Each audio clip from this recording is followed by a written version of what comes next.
conhece, meu nome é Renê, eu deixo meu e-mail sempre aqui, se alguém quiser falar comigo, renê@romaxis.org.br. Trabalho com o chefe aqui, embora ele tenha se perdido hoje, mas eu trabalho com ele já há quase 20 anos, lá no centro, em São Paulo. E eu tive a honra de receber o convite do Sidney para participar, apresentando uma coisa para vocês.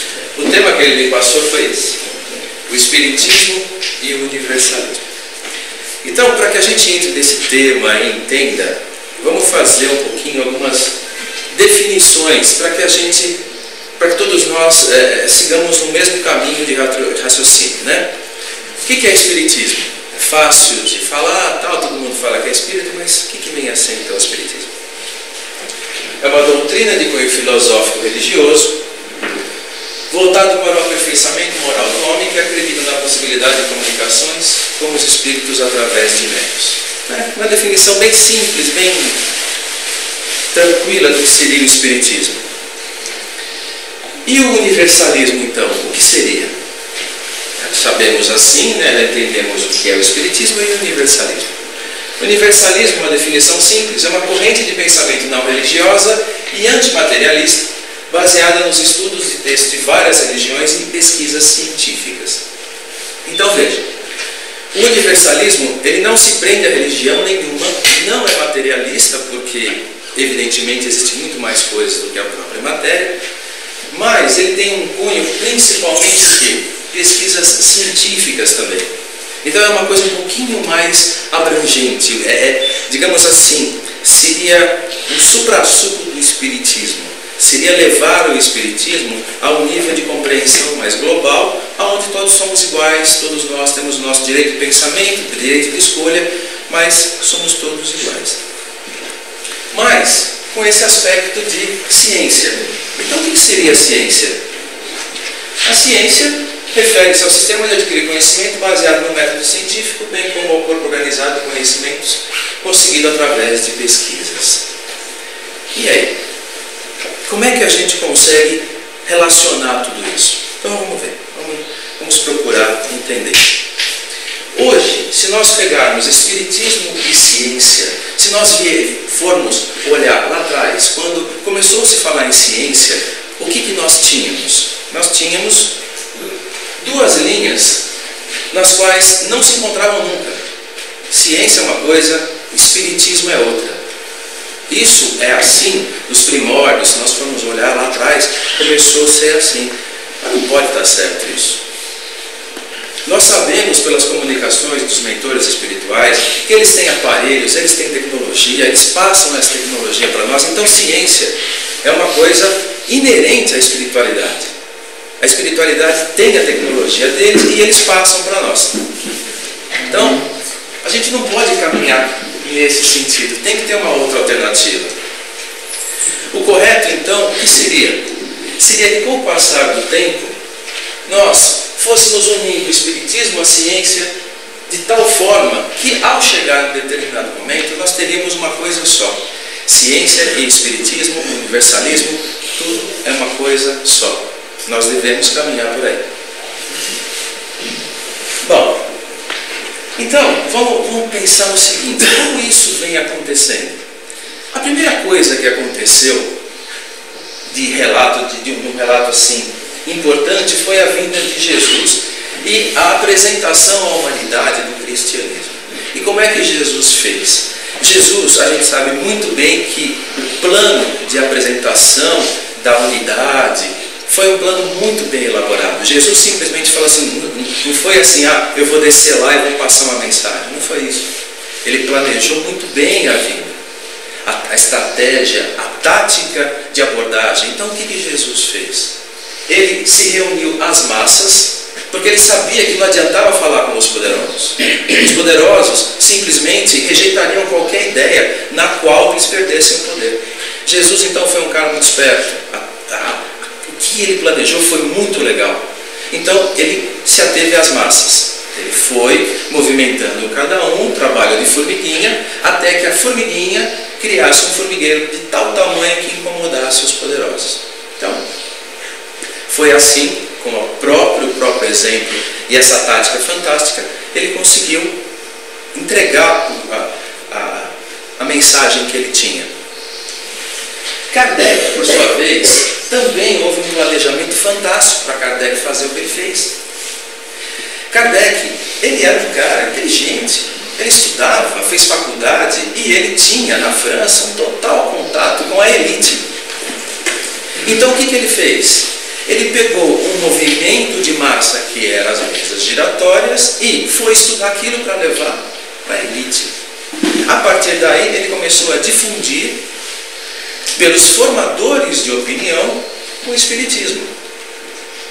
De tal ponto que eles fossem pesquisar, começaram a frequentar sessões, etc, etc, e o movimento cresceu do jeito que foi. Ou seja, tanto a chegada do cristianismo quanto a chegada do espiritismo foram extremamente planejadas. Ramatiz então veio, pegou tudo isso e começou a detalhar, esmiuçar todo o espiritismo. Por quê?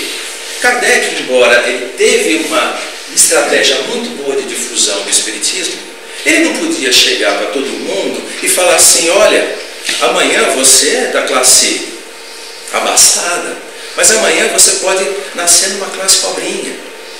Ele tinha que tomar cuidado com algumas coisas. Então ele introduziu o espiritismo em linhas mestras, mas precisava de detalhamento.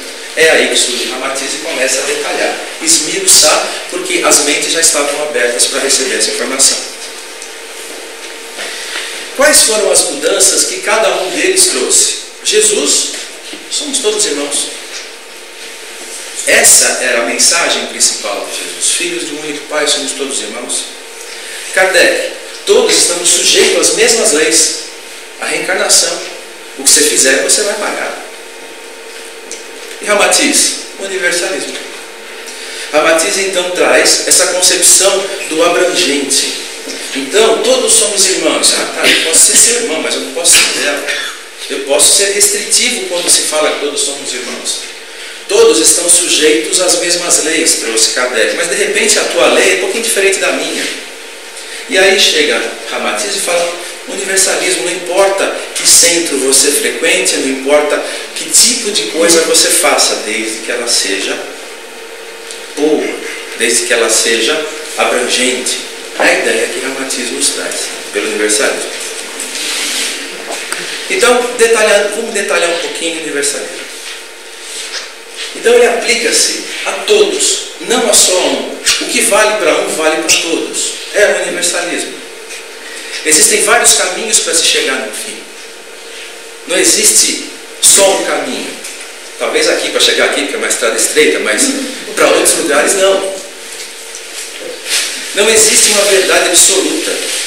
Vemos apenas um pedacinho da verdade. A verdade é muito maior do que a gente imagina. Quando você começa a esmiuçar isso, você vê que a grandiosidade que existe por aí, que nós só vemos um pedacinho.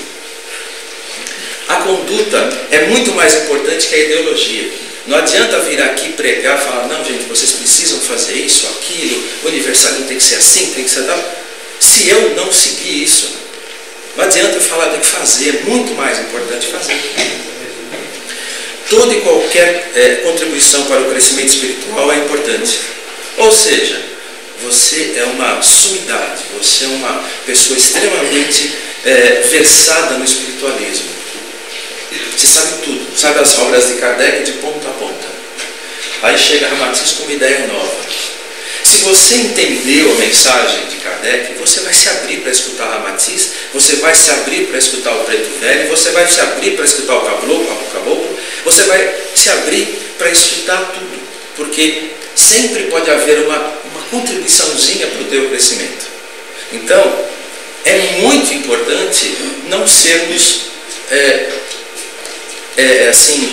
julgar demais, avaliar demais. Vamos primeiro escutar, vamos entender, para que nós, a partir daí, possamos aprender. Só que existem diversidades de opiniões, né? Então, diversos pontos de vista levam a diferentes conclusões. Então, se de repente eu vejo a coisa de uma forma e alguém me traz uma outra ideia, pode ser que os caminhos levem a conclusões diferentes. Mas isso não quer dizer que as conclusões estejam erradas. Nós temos uma percepção extremamente incompleta do universo. A gente não sabe nada, não sabe absolutamente nada. O que nós sabemos, se você pegar a pessoa mais inteligente aqui, ela pouco sabe de um todo enorme. Nós somos extremamente limitados. Vocês são espíritas, vocês sabem como funcionam as coisas, sabem que nós temos corpos, um corpo é mais denso, outro corpo é mais suave, tal, e existem perdas de informações, perdas de percepções nessa história toda. Nós somos escravos dos nossos sentidos. Eu dou curso lá na fraternidade a respeito de bioenergia, projeção, um monte de coisa. E eu sempre costumo perguntar, alguns até aqui já assistiram isso e já sabem minha pergunta. Você enxerga? Tem certeza que você enxerga? Fica de noite sem luz, você enxerga alguma coisa? Então você não enxerga. Você só enxerga porque tem luz. Se não tiver luz, você não enxerga. Então, o enxergar, o que é? A luz tem que bater em algum lugar, ela tem que refletir, bater na sua retina, ela tem que excitar a sua retina, daí você transforma um impulso elétrico que vai chegar no seu cérebro, que vai interpretar aquilo que você recebeu. Se não tiver luz, você não enxerga. Logo, você só vê reflexo. Você só escuta porque a onda chega, bate aqui, excita seus ossinhos do ouvido, elas vibram, criam vibrações elétricas que vão para o seu cérebro e você interpreta. Então, é uma tremenda limitação. Pensa assim, você está dentro de uma casca, fechadinho lá dentro, e alguém te fala algumas coisas, que são essas percepções sensoriais que nós temos no mundo. Então, nós somos extremamente limitados. Nós não conseguimos ter a real noção do todo. Não dá. A nossa cabeça, a nossa percepção não consegue conceber o todo. Então, nós só ficamos com pedacinhos. O que vocês acham que é isso? Um vaso. Alguém poderia me descrever esse vaso? Um só de cada vez, por favor. Obrigado. É um vaso colorido. Tem desenho. Ó, tem uma malinha aqui, ó. Vocês garantem de pé junto que esse é um vaso? Não dá para garantir. Mas aparentemente é um vaso. Ele está pintado de azul. Do outro lado, o que está desenhado lá? Está desenhado alguma coisa do outro lado? Por que vocês não sabem? Vocês não estão vendo o vaso? Outra pergunta. Por dedução está. Por dedução está. Dentro do vaso está pintado? Não, está pintado. Como é que você sabe? Tem água. Tem água? Tem flor também? Já vão dar luz para o meu vaso? Se eu olhar só de cima, o que eu vejo? Será que eu consigo falar que é um vaso se eu olhar só de cima assim? E se eu olhar só de baixo? Poxa vida, isso é um vaso. Vocês não conseguem, vocês estão usando os seus sentidos. Vocês não conseguem me descrever esse vaso? Por quê? Para descrever, eu preciso ter visão de todos os ângulos. Quais são todos os ângulos? E o ângulo interior da porcelana? Dentro da parede da porcelana, como é que ela é? Pois é. É complicado, né? A verdade possui infinitas faces. Depende do ângulo que você está olhando. Quem está olhando só do lado de lá nunca vai poder ter certeza que o lado de cá é pintado. Que cor é pintado? Como é pintado? Que desenhos tem? Então, isso prova que a gente não tem noção de tudo. A gente só consegue ver pedaços. A gente vê mal, ouve mal, percebe mal e ainda incompleto. Ah, beleza. E julga. Isso. Julgar é fácil. Isso que faz. Então, parabéns, acabo de apresentar vocês a vocês mesmos. Nós somos assim, totalmente, inteiramente falhos e incompletos. Que conclusões, então, nós conseguimos obter do universalismo? Devemos manter a mente sempre aberta. Lembra do vaso. Se você não consegue descrever o vaso, como é que você vai querer entender a origem do universo? Não vai. Sabemos muito pouco do que ainda temos que saber. Você sabe o que você não sabe?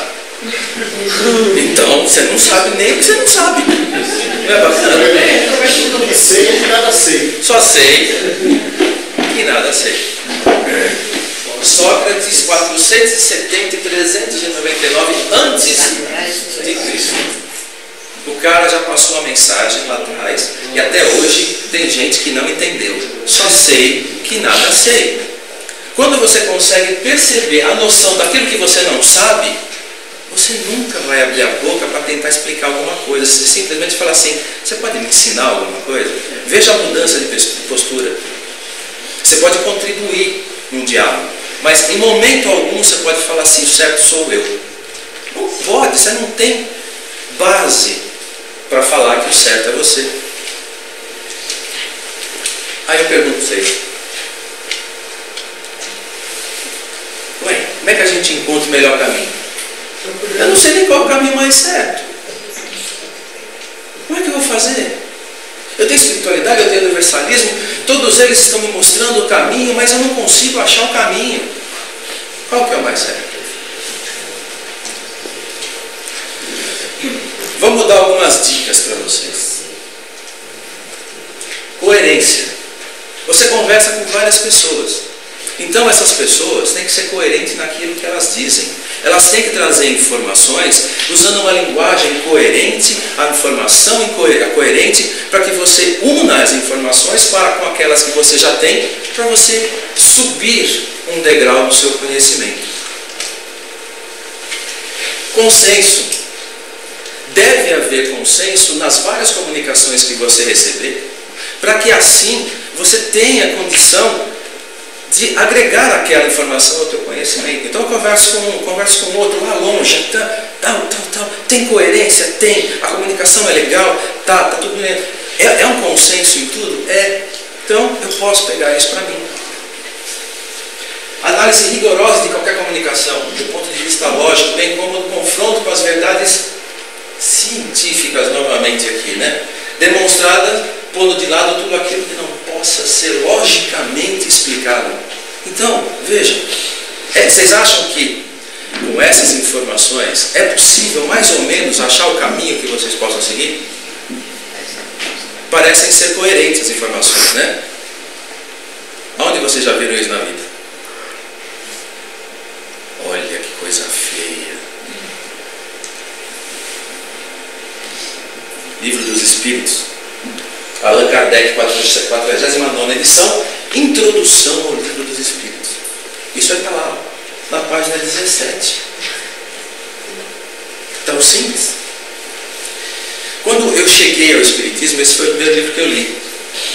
E eu sou um cara assim que eu não gosto das informações pela metade. Ou me explica direito ou não me explica, mas se vai me explicar, explica. Em detalhe, me faz compreender. Então eu sempre fui atrás de informações. Quando eu conheci o Espiritismo foi através desse livro. Quando eu li isso, eu falei: achei meu caminho. Por quê? Principalmente verdades científicas e logicamente, achei. É aqui que eu vou amarrar meu burrinho e vou seguir. E passei a seguir. Então vejam, a minha informação está no Livro dos Espíritos e vocês deveriam lembrar dela também. Lembra? Como é que tem que ser a coisa? Espiritismo e ciência tem que se juntar. Foi isso que está escrito no Kardecista, no livro do Kardec. Os kardecistas têm que saber disso. E isso que Ramatiz fala, no universalismo, você tem que procurar a ciência. Então o que eu fiz? Eu procurei a ciência para explicar o universalismo. Então, vamos lá. Em 1803, um cara idealizou que a matéria ela devia ser menor do que a gente vê. E ele concebeu então o átomo. O átomo, menor partícula que compõe a matéria. São indivisíveis e indestrutíveis e não podem ser transformados. É a concepção de 1803. Essa concepção vingou durante muito tempo. Aí, em 1857, saiu a primeira edição do Livro dos Espíritos. Então, já veio toda a informação que você precisava saber, estava lá. Inclusive ciência, coerência das comunicações, tudo aquilo que vocês viram anteriormente. E descobriram o elétron em 1897, que foi uma das descobertas, hoje, que mais causam polêmicas no mundo. Você vai falar assim, poxa, o elétron? Pois é, o elétron é uma coisa de louco, gente. É uma partícula ou onda de carga negativa que orbita o átomo, mas também pode ser encontrada isoladamente. Quer encontrar, enfia o dedo na tomada, você encontra um elétron que faz um belo choque, e é um elétron solto. É aquele elétron. Então vocês podem se garantir que o elétron existe. Mas foi isso que aconteceu. Mas, desde então, os livros de Kardec já estavam no mercado. Aí, em 1900, um carinha chamado Max Planck, ele estava fazendo uma experiência com materiais, e ele usava a temperatura para mudar os materiais, e ele começava a avaliar esses materiais, e ele via que quando ele aquecia um pouquinho, esses materiais eles irradiavam. Tinha uma radiação que saía deles. E ele mediu, e ele descobriu que não importa quanto ele esquentava, sempre que mudava algum parâmetro dentro daqueles materiais, a energia que era liberada era sempre igual. Era sempre um pacotinho.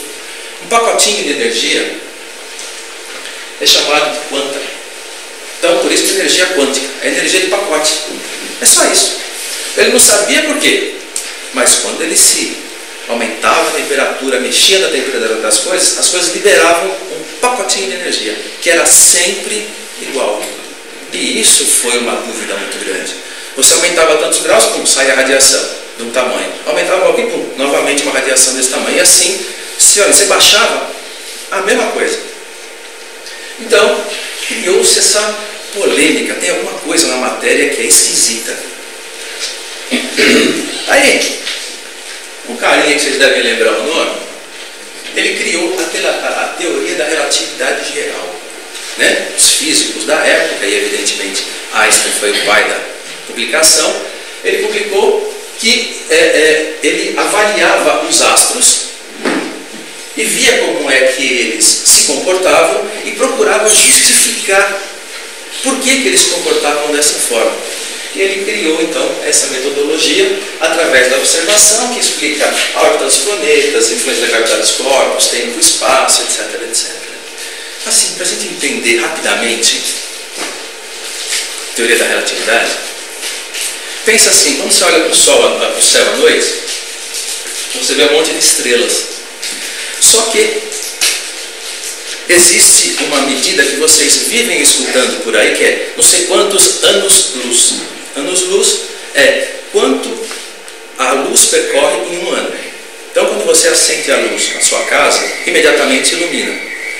Só que, para isso acontecer, a luz ela teve que percorrer um trajeto, e isso levou um determinado tempo. Evidentemente, para você, quando você acende a luz, é instantâneo, porque está muito próximo. Agora, uma estrela a 100 anos-luz de distância significa que aquela luz que você está vendo dela, saiu dela há 100 anos. Porque a luz, a cada ano, né, ela percorreu uma distância, uma velocidade que se sabe que a luz viaja, então ela demorou 100 anos para chegar até você.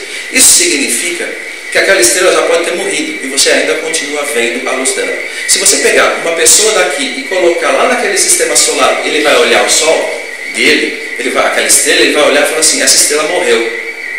E você está falando que a estrela ainda existe, porque você ainda está vendo a luz dela. Então, você está no passado, não está? A luz já morreu e você acha que ela ainda existe. Então, você está no passado. Ou seja, tudo é relativo, por isso é uma teoria da relatividade. A teoria da relatividade leva em consideração o observador, aquilo que você está vendo. Então, como você só enxerga a luz, você acompanha as coisas que acontecem no universo pela refração da luz, pela luz que você recebe. Então, se você está olhando aqui, você vê a estrela, mas de fato ela não existe. Por isso a concepção tempo, espaço e tal. Então, vamos pensar assim, só de forma simples. É a luz. É a luz e a forma que você percebe a luz.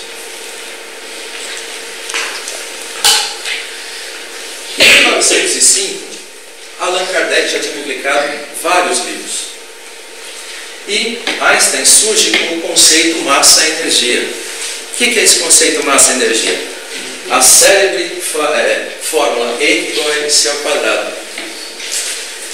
Traduzindo, tem isso aqui, não precisa. Traduzindo, energia é igual a massa. Se energia é igual a massa, isso daqui, isso aqui, tudo isso aqui é exatamente a mesma coisa que eu. É massa. E eu sou formado pela energia. Então, quais as consequências? Então, ele publicou esse artigo, né? Então, qual é a consequência? Matéria é energia em estado de condensação. E a energia é matéria em estado radiante. Matéria e energia são exatamente a mesma coisa em estados diferentes. Certo? A ciência comprova, tem certeza absoluta disso. Energia é igual a matéria. Então vamos assistir um filminho. Espero que saia. Esse filme passou no Discovery Channel, tá bom?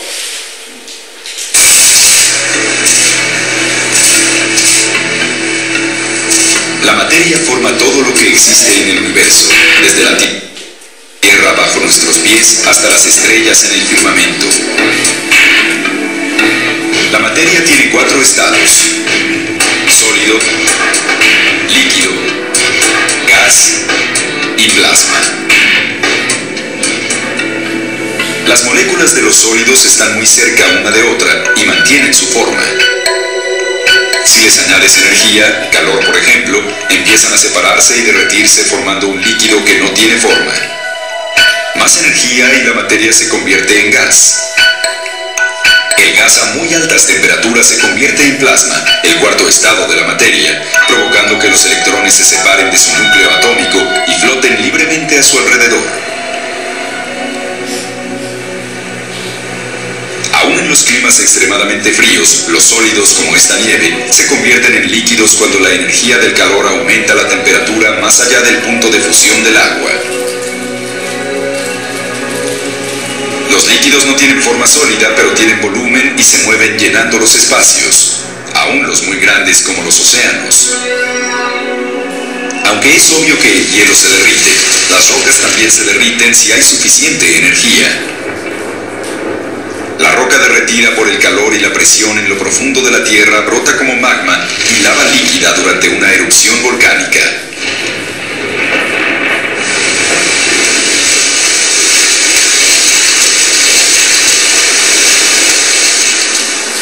Las moléculas del gas están más separadas y contienen más energía que los líquidos. Los gases en el universo, como el aire y el hidrógeno gaseoso, no tienen forma o volumen.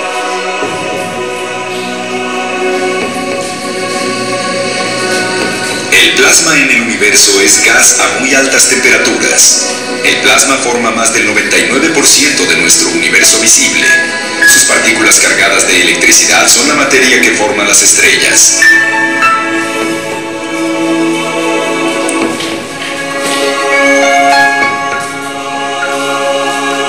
El físico Albert Einstein propuso la ecuación E igual a mc al cuadrado para explicar la relación entre la energía y la masa. La interpretación más sencilla sugiere que la materia puede convertirse en energía y la energía en materia.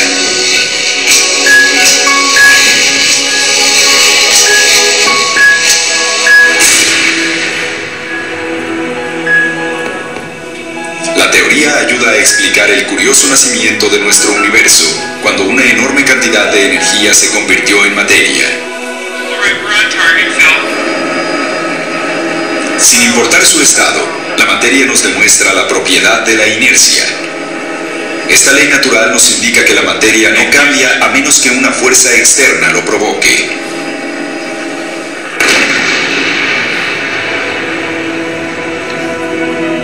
El hielo puede derretirse y una avalancha se mueve solamente cuando las fuerzas de movimiento, el calor por ejemplo, actúan sobre ellos.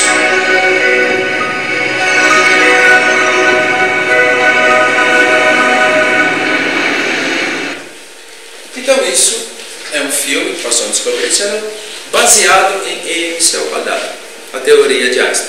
Hoje existem outras concepções, mas se sabe que energia é matéria. Só que, por exemplo, tem um trecho do filme que fala assim, eles usam termos que às vezes a gente não reconhece. O universo é composto 99% de plasma. Não é, já se sabe que não é. Tá? É bem diferente, é muito muito mais complicado e interessante. Então, vamos lá. Continuando. Em 19, Ernest Rutherford descobriu o próton. E em 32, o James Todd descobriu o nêutron, que seriam matérias positivas e sem carga que compõem o núcleo. Logo, o átomo não é mais uma bolinha maciça, ele é muito mais complexo. Em 1955, Ramatiz publica seu primeiro livro, A Vida do Planeta Marte e os Escovadores. E ao próximo ali, descobriu-se o quark. Então, o que é o quark? Pois é o elemento básico que compõe a matéria. Então, poxa, e o núcleo? O núcleo é feito de quark, não é feito de prótons e nêutrons. Outro filminho para vocês. Todas as substâncias são feitas de moléculas. Cada molécula é feita de átomos. Os átomos, por sua vez, são feitos de elétrons e um núcleo. O núcleo atrai os elétrons com força elétrica e magnética. Isso era o que se sabia até o início do século XX. De lá para cá, descobriu-se que o núcleo também tem partes internas. Ele é feito de prótons e nêutrons, que ficam presos um ao outro pela força nuclear. Na década de 60, os instrumentos da física ficaram mais potentes e mostraram que prótons e nêutrons são feitos de partículas ainda menores, os quarks. Eles também se ligam por força nuclear. No universo atual, só os quarks para cima e para baixo são usados para construir substâncias. No início do universo, havia outros tipos de quarks. Eles hoje estão extintos, mas podem ser recriados a partir de energia pura nos laboratórios. Os dados coletados dessa maneira revelam que só existiram em todos os tempos 6 quarks: para cima, para baixo, estranho, charme, em cima e embaixo. Bastam esses 6 ingredientes, mais os elétrons, para se montar tudo o que existe. Bom,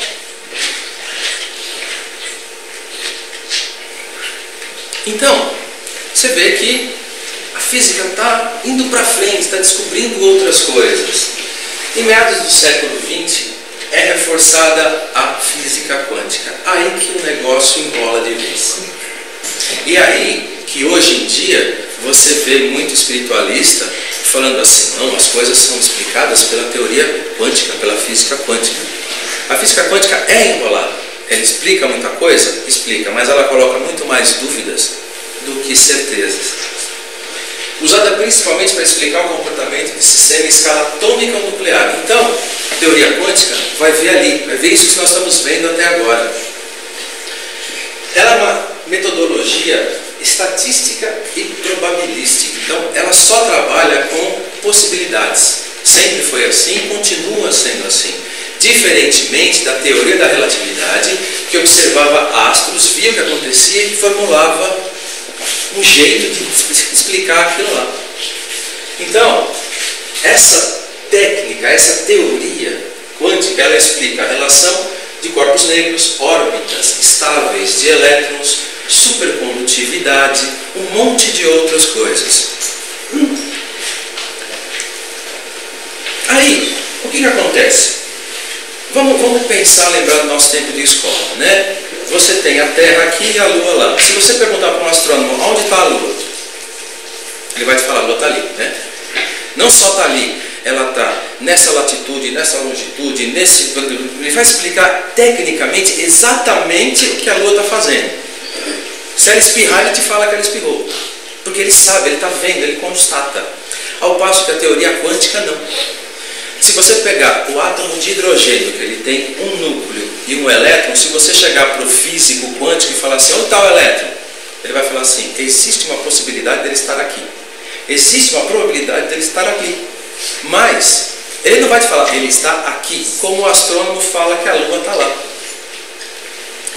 E aí, cria-se um grande problema. teoria da relatividade e teoria quântica não se bicam. Elas elas são incompatíveis. Elas são totalmente incompatíveis. Cada uma delas explica parte do todo. E o elétron, cara, o elétron é um carinha assim, muito encardido. A teoria da relatividade vai te falar para você assim: aqui, você viu o disco voador? Você está viajando. A Matisse escreveu A Vida do Planeta Marte e os Discos Voadores. Vai falar assim: o cara é louco. Não tem como ter disco voador aqui. Sabe por que não tem? Porque assim, se você viajar rápido pela teoria da relatividade, você pode ir cada vez mais rápido até chegar na velocidade da luz. O que acontece se você chegar na velocidade da luz? Você vira luz. Você se desfaz em luz. Você se quebra em pedacinhos. Você se transforma em luz. Então, como é que uma nave espacial vai chegar de outro planeta aqui sem se transformar em luz? É impossível. A teoria da relatividade não admite isso. Porque as coisas, elas têm que ter lógica, têm que ser observadas, têm que ser provadas. Aí fala para um físico quântico: pode aparecer um extraterrestre aqui, um disco voador? Pode. Como? Por causa do elétron. O elétron, a Lua está sempre lá, não está? Para a Lua chegar da crescente para minguante, ela tem que andar, não tem? O elétron é igualzinho, não é? O elétron, o hidrogênio, você tem um núcleo, você tem um átomo, ela é igualzinho. Só que você fala para o elétron: o seu elétron, vamos mudar você, eu vou te esquentar.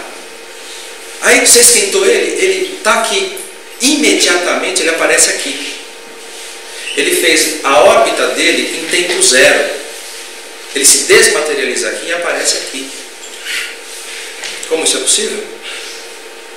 Eles vão dar vários nomes, outras dimensões, etc, etc, mas o elétron, ele se desmaterializa, ele sobe aqui e aparece aqui, sem tempo zero. Tempo zero. E a teoria da relatividade, Einstein não admitia isso. Não pode. Um corpo, se ele se desloca, ele tem que ter tempo. Então, uma nave espacial, ela está num lugar, ela pode aparecer aqui, através de uma tecnologia que nós, hoje, ainda não sabemos como funciona. Mas a teoria quântica fala: é possível. A teoria da relatividade fala: não é possível. Então, as duas teorias, elas se detestam. Nenhuma delas explica a totalidade do comportamento do elétron. Tem mais. O elétron é um carinha tão sacana que, se você pega um laser que é emissão de elétron e você passa em determinado lugar, em determinado vidro, uma determinada composição de vidro, o que deveria acontecer? Ele deveria aparecer num lugar. Ele aparece em 3 ao mesmo tempo. Ao mesmo tempo ele vira 3. Então o elétron hoje é uma tremenda incógnita. Ninguém sabe explicar direito como é que ele funciona. E as duas teorias não conseguem explicar. Aí eu pergunto para vocês: já que a gente não se entende, teoria da relatividade não se entende com a teoria quântica, ninguém entende nada e ninguém explica nada. E aí, a gente para aí? Certamente não. Os físicos estão ficando cada vez mais malucos. Eles, que nem aquelas partículas que nós vimos agora, os quarks, eles descobriram no quê? No Fermilab, que é aquele acelerador de partículas. Eles pegavam um próton, jogavam para cá, um antipróton, quer dizer, um próton com carga negativa, jogavam para cá e ficava acelerando. Eles ficam acelerando, até chegarem à velocidade da luz. Quando eles estiverem quase na velocidade da luz, eles colocam um na frente do outro e eles batem. Quando eles batem, eles geram energia. Foi aí que se descobriram que no início do universo haviam 6 quarks e hoje só tem 2.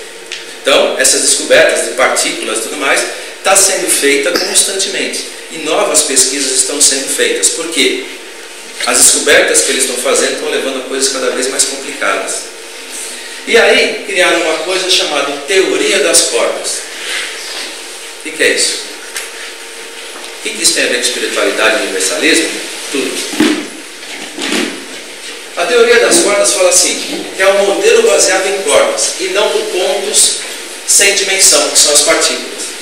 Então, essa teoria fala assim, ó gente, átomo, bacana, mas átomo é só o resultado, existe uma força maior que une tudo, chamado cordas, teoria das cordas ou teoria das supercordas. Trabalhos da teoria das cordas, hoje, com a ideia das cordas, eles estão fazendo avanços fantásticos na matemática. Essa teoria propõe unificar a física e unir a teoria da relatividade e da física quântica. Vou passar um vídeo para vocês agora do History Channel.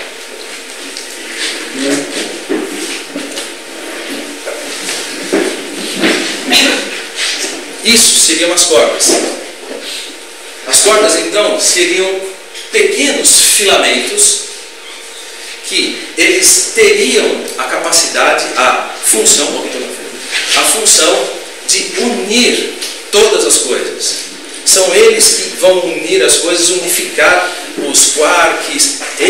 Por exemplo, num núcleo, num átomo, nós teríamos uma infinidade de cordas que fariam a união para que a matéria de fato ela fosse concebida.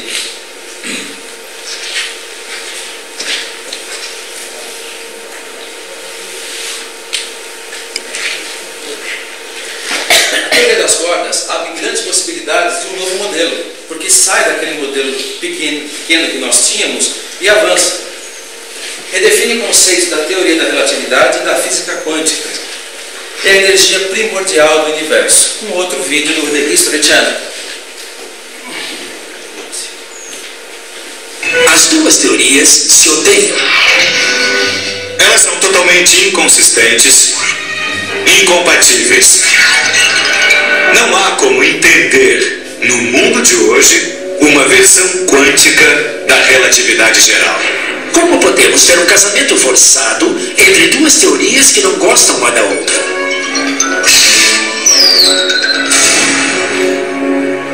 Se juntássemos as duas, teríamos uma teoria de tudo, no sentido de que seriam os ingredientes necessários para entender o Big Bang, para entender a origem do universo.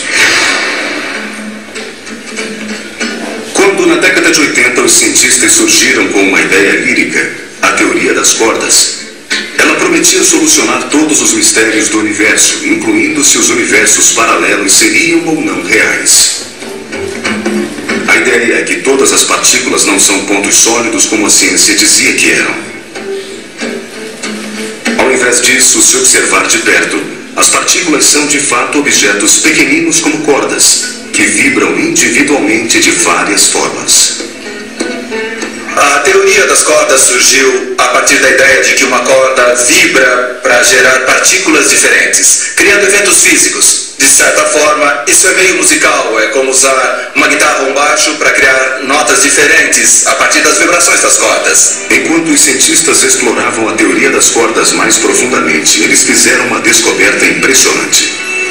Descobrimos que não eram apenas cordas envolvidas na física, mas também membranas e outros objetos estendidos que podiam vibrar. E isso seria como aumentar a faixa para incluir tambores, outro instrumento, enriquecendo o som, ampliando o repertório de coisas que poderiam ser tocadas. A teoria das cordas evoluiu para o que chamamos de teoria M, ou teoria da membrana. Agora sabemos que as partículas que vemos na natureza, no universo em si, consistem de membranas que vibram e cordas que vibram.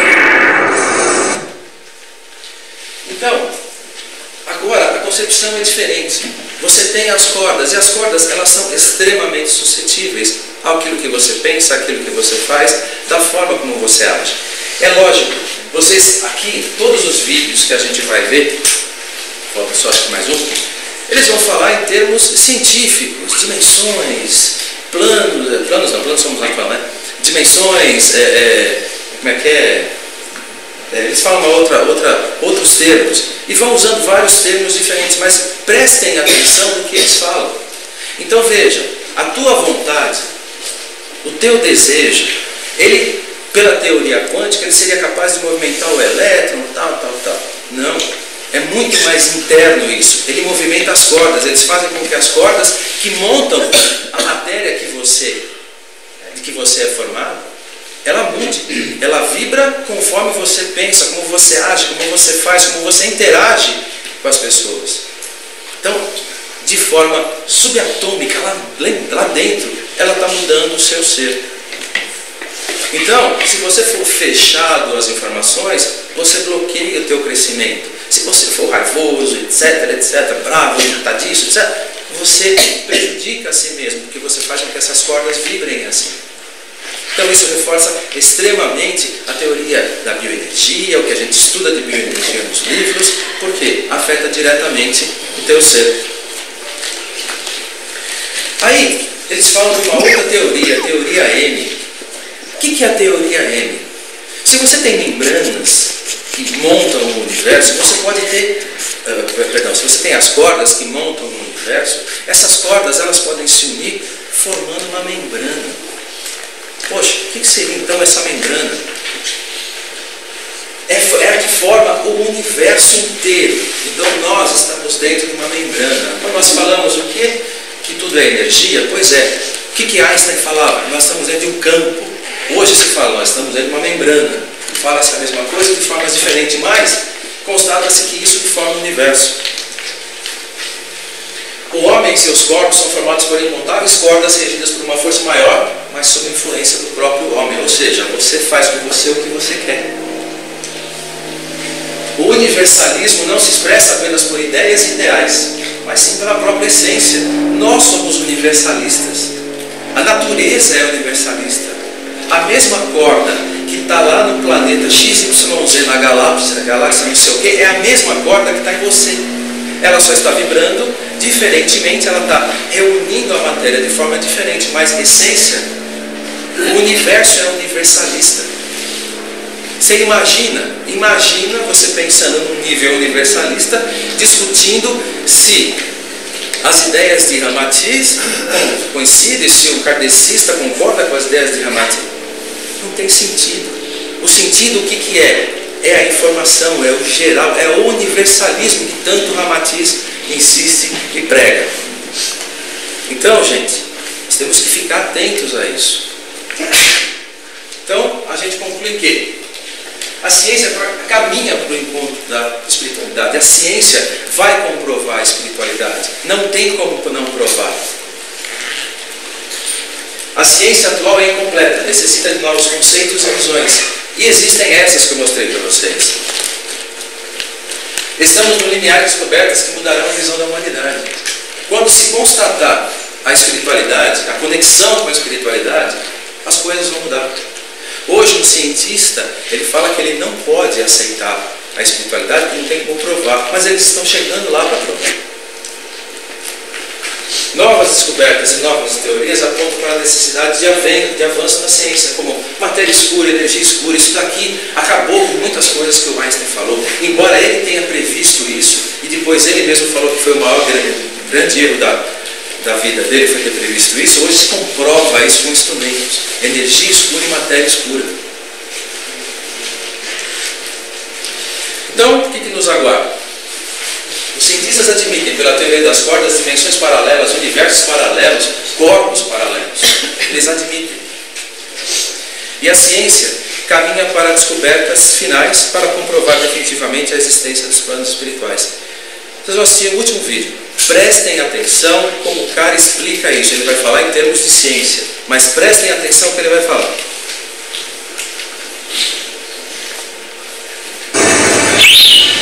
A descoberta máxima da teoria M surgiu quando os cientistas perceberam que para fazer sentido de tudo, você precisa pensar no universo como se ele existisse em 11 dimensões.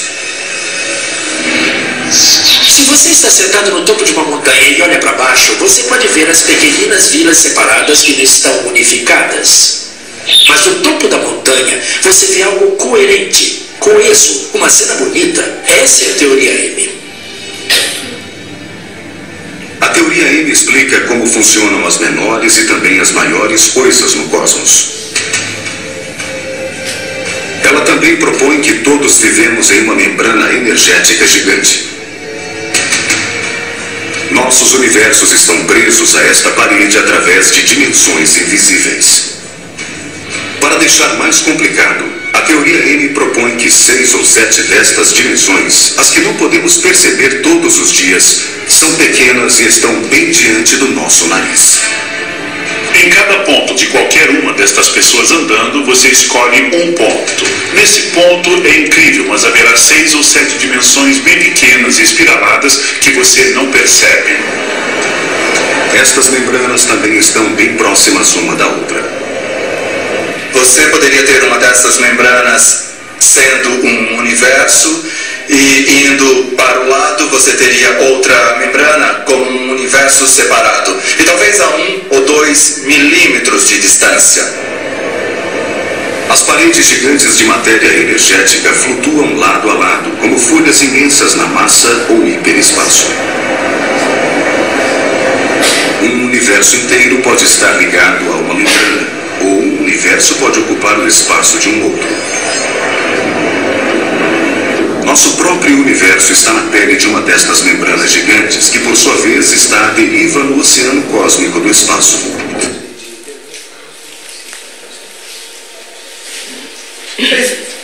Alguém entendeu? Conseguiu fazer uma correlação? A cada ponto, você pode não acreditar, mas existem 6 ou 7 dimensões. Pô, onde você escutou isso? Você não escutou isso falar nos livros que você tem corpos, etc, etc? Mais pra frente você escuta assim, as camadas são paredes gigantescas que trocam energia. Caramba, só falta eles falar do chakra. Não falam do chakra, o resto eles falam tudo. Então vejam, já estão provando tudo. Então vejam, é o universalismo no universo, ou o universo no universalismo. Não tem razão de nós termos sectarismo, não temos razões de nós termos preferências, se todos os caminhos vão levar para uma verdade só. Então lembra novamente do vaso. E da nossa postura com relação a novas ideias, outras religiões, outras seitas e tudo mais. O universo não se divide em religiões, crenças, opiniões, raças ou por qualquer outra forma de separação. O universo ele é único, formado da mesma matéria como nós somos. Se a gente voltar lá para Cristo, Cristo fala a mesma coisa. Somos filhos do mesmo Pai, todos somos irmãos. Por quê? Somos todos essencialmente iguais. Todos nós, como disse Kardec, estamos suscetíveis às mesmas regras, porque nós somos a mesma energia. A energia que rege o universo. E nós somos universalistas, nós temos que ser universalistas, como Ramatiz explica, porque não tem motivo para não ser. Você não tem uma razão, você não consegue justificar o não ser universalista. Por mais desconhecido que o universo ainda possa ser, é ele que rege nossas vidas. Você não pode mudar isso. O todo está em tudo. Deus é tudo. Deus é o universo. Nós somos o universo. Não tem como ser diferente. Perguntas? Pois não. Eu já ouvi falar, você falou da física quântica, sobre aquela teoria que tudo é informação. Mesmo se uma coisa material deixasse de existir, seria possível acessar essa informação. Eu li isso numa revista, aquela científica América lá. A ciência mostra um monte de coisas, porque assim, hoje existem vários conceitos, se vocês começarem a procurar, estudar, por mera curiosidade. Eu não sou físico também, tá, gente? Mas me interesso demais por esse assunto, gosto muito disso. Mas, se você pensar, por exemplo, o que cada um de nós vibra, né? Você sabe que se você recebe energia pelos chakras, pela alimentação, pelo prana, pela projeção astral, descoincidência dos corpos, você recebe energia de tudo que é lugar. Essa energia entra em você dá forma naquela energia e essa energia sai de você. Segundo Einstein, por exemplo, se você pegar uma vela e colocar no escuro, essa vela vai iluminar a sala escura, certo? Se você tirar as paredes, aonde está indo a luz da vela? Ela vai começar a se dissipar, mas ela nunca vai sumir. Ela sempre vai continuar em propagação. Seria essa a informação. Então, nada se perde. as informações elas vão sendo difundidas, vão sendo transmitidas como se fossem ondas no mar. E segundo o cientista, pode ser acessado essas informações mesmo que o material deixar de existir. Por que não? Se você criar um instrumento sensível o suficiente para entrar naquela frequência daquela emissão, por que você não pode resgatar a informação? Entendeu? Mais perguntas? Diga. Fazemos parte de uma universalidade onde existem infinitas verdades e a verdade é uma só. E aí? Existem vários caminhos para levar até a verdade. As verdades que nós temos hoje são verdades parciais. É o vaso. Você olha o vaso, para você, a tua verdade é aquela visão do vaso. Mas, se tiverem vários seres olhando aquele vaso por vários ângulos, de várias formas, você vai ter infinitas versões dele, todas verdadeiras, só que todas são incompletas. Então, para que nós tenhamos a concepção, o aceite da verdade, o contato à verdade definitiva, você tem que se abrir, você tem que ser universalista e escutar todas as versões daquela verdade. Aí sim você vai se aproximar cada vez mais da verdade definitiva, da verdade mesmo. Porque até então nós só temos partes dela. Alguém mais? Não, esses resgates que eles estavam comentando, já tem os registros arcásicos, né? Sim. Que pela mediunidade ele resgata eventos passados. Mas ele estava comentando o aspecto da ciência, né? Você leu numa revista de ciência, e é fato. Então, mais uma vez, é uma forma de você chegar à informação de que a ciência mostra que existem esses registros. Vão falar que são outros nós e tudo mais. Einstein provou na teoria de campo dele é a mesma coisa. Mas, espiritualmente, eles vão falar de um jeito. Na ciência, eles vão falar de outro. Como nesse filme. Universos, membranas, e a gente fala corpos. Então, é a mesma coisa. Alguém mais? Estamos abertos, a gente tem que estar aberto para ser universalista. Mas quando a gente está aberto, pode haver muitas coisas que acabam contaminando também. Então, digamos assim, eu vou ouvir o espiritismo de Ramatiz. Você está louco, meu filho, você vai fazer isso é uma coisa do anticristo. Você tem que ir para o universal. Opa, então deixa eu ver o universal. Não é necessário, muitas vezes, ter um objetivo, um caminho? O objetivo da minha, aí é uma percepção mais pessoal, né? O objetivo que nós temos que ter é sempre o de aprender. Se alguém chega para você e fala assim, vai na Universal, vai. Por que não? Vai lá. Que mal eles estão fazendo? Então, lá você vai ver várias coisas que certamente você não vai aceitar. Certamente irão de encontro, vão contradizer, aliás, aquelas verdades que você já tem. Mas como diz Kardec no livro, você tem que avaliar cientificamente, logicamente, a informação. Então, você vai na Igreja Universal, eles te falam alguma coisa, eles falam que aquela entidade que está lá é o demônio, seja lá o que é. Você acha que é o demônio? Bom, a concepção do demônio, vamos pensar, quem seria o demônio? É incoerente. Não bate com a realidade física da coisa, com a realidade lógica e científica. Então não é. É muito mais probabilidade de ser uma pessoa igual a mim, que está numa condição diferente, que eu esteja, está sofrendo alguma influência, está se portando de uma determinada forma diferente, do que ser uma entidade demoníaca, ou seja lá o que for.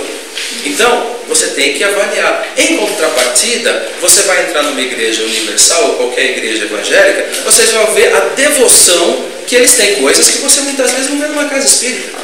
Então, opa, peraí, eles não estão todos errados assim, eles têm a parte boa. Eu que tenho que entrar, olhar, assimilar o que é bom, raciocinar em cima e procurar a minha verdade.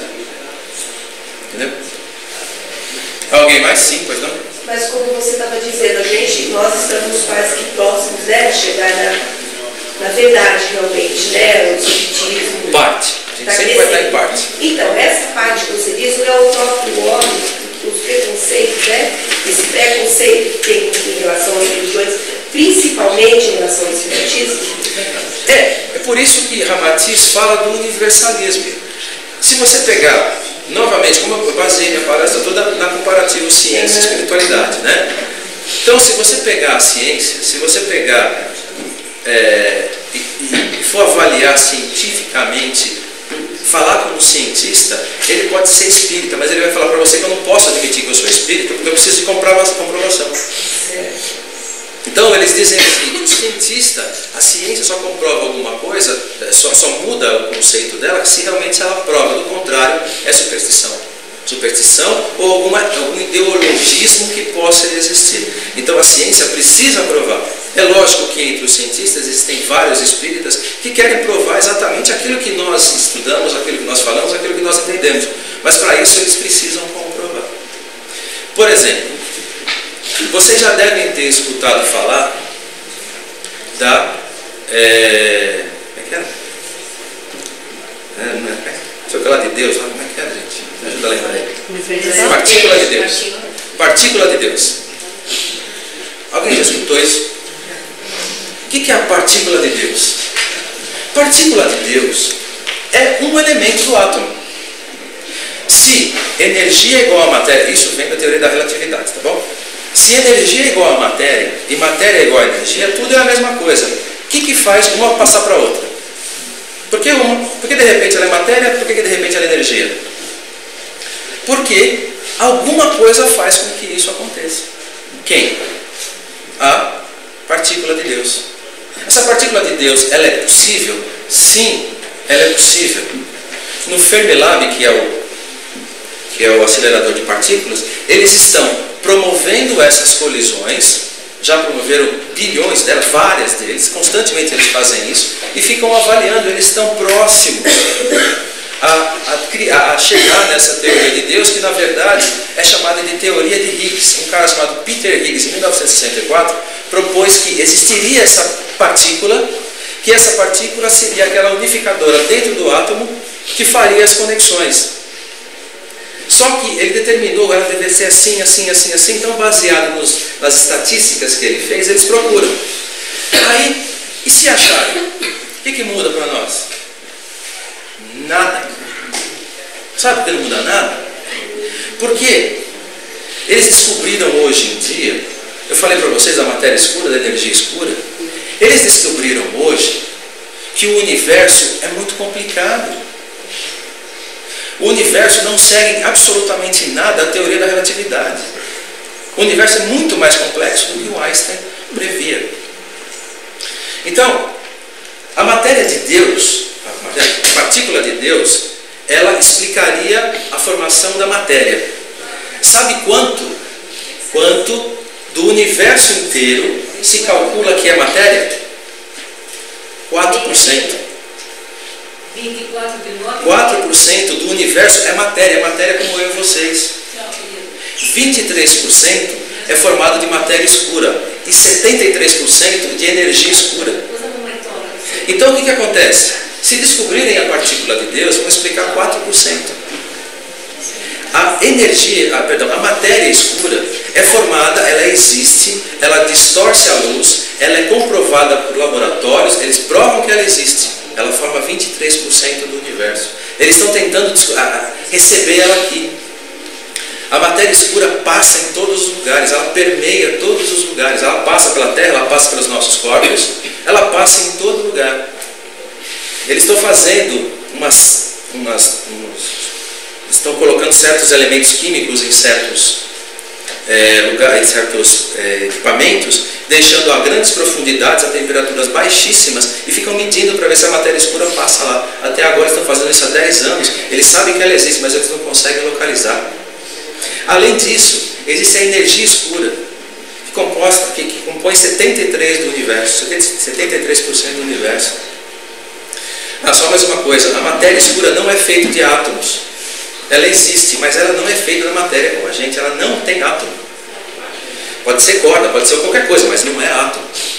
A energia escura é uma energia que faz o quê? Imagina se você pega uma bomba e coloca aqui, e a bomba explode. O que acontece? Os pedacinhos da bomba vão fazer assim, pum, aí elas vão perder energia e vão cair, certo? A energia é a explosão, pum, caiu, certo? A teoria do Big Bang fala que o universo começou de uma grande explosão. Aí você pode até pensar assim, né? Uma coisa que eu sempre me perguntei: se o Big Bang começou de uma grande explosão, o que tinha antes da explosão? A teoria das membranas explica. que são vários universos que se colidem, eles já existiam, só se forma mais um. Então, existem certas especulações. Mas, vamos voltar na nossa bomba. Se a bomba explode, pum, acabou a energia, os pedacinhos caem. Se o universo foi formado pelo Big Bang, então houve uma grande explosão de matéria concentradíssima, e ela começou a se afastar, e por ela começar a se juntar de várias formas, atrações, ela foi montando as galáxias, e hoje nós temos várias galáxias. O que acontece? Houve a explosão, Big Bang. Então, se hoje a gente sabe que as galáxias estão se afastando, elas devem estar perdendo velocidade, certo? A bomba explodiu, pum, perdeu a velocidade e caiu. Então, eles sabiam que o universo em um momento vai parar. Ele vai parar de se mover, pum, parou. Porque ele perdeu potência, ele perdeu força. E aí, muitas especulações podiam acontecer, e eles queriam medir qual é a velocidade qual é a perda de velocidade que o universo estava tendo. Aí o que aconteceu? Eles foram medir, sabe o que eles descobriram? A energia escura. A energia escura está fazendo com que as galáxias se distanciem cada vez mais rápido.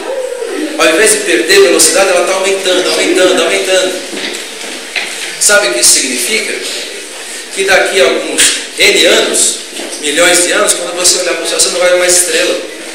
Você não vai ver as galáxias mais perto de você. Você vai estar tão longe delas que você não vai mais vê-las. Aí, de repente, você vai lá falar com o hinduísmo, e lá eles falam assim, que o universo é a respiração de Brahman. Então o universo se expande pela expiração de Brahman, acho que sei lá quantos mil anos, 57 mil anos, sei lá. E passado algum tempo, Brahman puxa tudo de volta para ele. Não sei. Aí, né? Então é isso, tem muita coisa que a gente não conhece. Então nosso conhecimento, o que a gente conhece é muito pouco. Tá certo, gente? Tá certo. Obrigado pela atenção de vocês.